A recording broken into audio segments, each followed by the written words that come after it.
이어서 주요 교단들의 사회선교 활동 현황과 앞으로의 과제들을 살펴보겠습니다. 사회선교 실무자들은 한국교회 차원에서 사회선교 경험들을 공유하고 협력해 나가야 한다고 입을 모읍니다. 송주열 기자의 보도입니다. 예장통합총회는 1984년 총회에서 사회선교 지침서를 공식 채택한 이후 사회봉사부를 중심으로 사회선교 활동에 힘쓰고 있습니다. 사회선교 기반을 넓히는 데도 적극적이어서 총회 산하 5개 신학대학원에서 사회선교 과목을 가르치고 있고 65개 노회 사회봉사부 임원들을 대상으로 사회봉사 지도자 과정을 교육시키고 있습니다. 예장통합총회는 또 30년 전 만들어진 사회선교 지침서 내용을 보강하기 위해 사회선교정책연구위원회를 구성했고 노인복지와 원자력 발전, 송전탑 문제, 자살, 목회자 윤리와 관련한 연구 결과를 내년 100회 총회 때 발표할 계획입니다. 사회선교의 중요한 카테고리는 사회정의, 사회평화, 기독교 환경운동, 그리고 디아코니아 섬김의 사명을 감당하는 이 4가지가 가장 중요한 영역이라고 말할 수가 있습니다. 개인 구원 못지않게 사회성화를 강조하는 기독교 대한감리회는 사회농어촌 환경부를 중심으로 사회적 약자를 위한 100여 개 위원회가 운영되고 있습니다. 특히 해마다 열리는 광화문 크리스마스 행사에서는 백혈병 아동과 장애인, 다문화 가정, 노숙인 등 사회적 약자를 돕는 일에 감리교회가 앞장서겠다는 다짐을 천명해 오고 있습니다.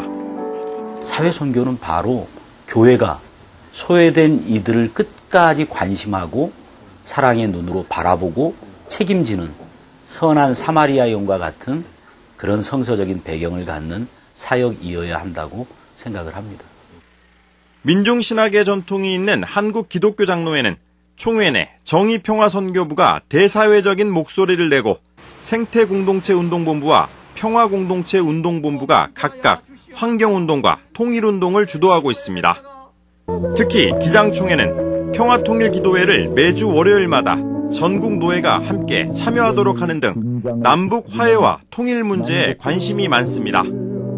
사회선교 실무자들은 시대 변화에 따라 사회선교 방향 역시 개혁되어야 한다고 입을 모읍니다.